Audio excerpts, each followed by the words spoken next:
विद्यार्थी मित्रांनो, आज आपण काळ व काळाचे प्रकार आणि वर्तमान काळाचे उपप्रकार अभ्यासणार आहोत. काळाचे 3 प्रकार आहेत: वर्तमान काळ, भूतकाळ आणि भविष्यकाळ. चला तर मग वर्तमान काळाची व्याख्या पाहूया. क्रियापदाच्या रूपावरून क्रिया सध्या घडत आहे असा बोध होतो तेव्हा वर्तमान काळ असतो. वर्तमान काळाचे 4 उपप्रकार आहेत: साधा वर्तमान काळ, पूर्ण वर्तमान काळ, अपूर्ण वर्तमान काळ आणि रीती वर्तमान काळ. आता आपण साधा वर्तमान काळाची व्याख्या पाहूया. जेव्हा क्रिया ही वर्तमान काळात घडत आहे असा बोध होतो तेव्हा साधा वर्तमान काळ असतो. उदाहरणार्थ, रमा पुस्तक वाचते, राम अभ्यास करतो, ताई व आई भाकरी करतात. वरील वाक्यात वाचते, करतो, करतात हे साधा वर्तमान काळाचे क्रियापद आहेत. पूर्ण वर्तमान काळ, जेव्हा क्रिया ही वर्तमान काळात घडत असून नुकतीच पूर्ण झाली आहे असा क्रियापदावरून जेव्हा बोध होतो तेव्हा तो वर्तमान काळ असतो. उदाहरणार्थ, रमाने पुस्तक वाचले आहे, रामने अभ्यास केला आहे, ताईने व आईने भाकरी केली आहे.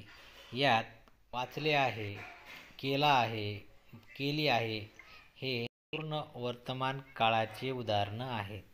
अपूर्ण वर्तमान काळ, जेव्हा क्रिया ही वर्तमान काळात घडत असून सध्या चालू असून पूर्ण झाली नाही असा क्रियापदावरून जेव्हा बोध होतो तेव्हा तो अपूर्ण वर्तमान काळ असतो. उदाहरणार्थ, रमा पुस्तक वाचत आहे, राम अभ्यास करत आहे, ताई व आई भाकरी करत आहेत. वरील वाक्यात वाचत आहे, करत आहे, करत आहेत हे अपूर्ण वर्तमान काळाचे क्रियापद आहेत.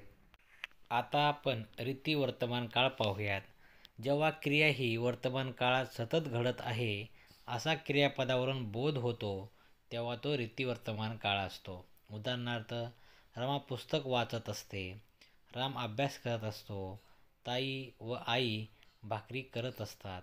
यात वाचत असते, करत असतो, करत असतात या क्रियापदावरून आपणास रीती वर्तमान काळ आहे याचा बोध होतो.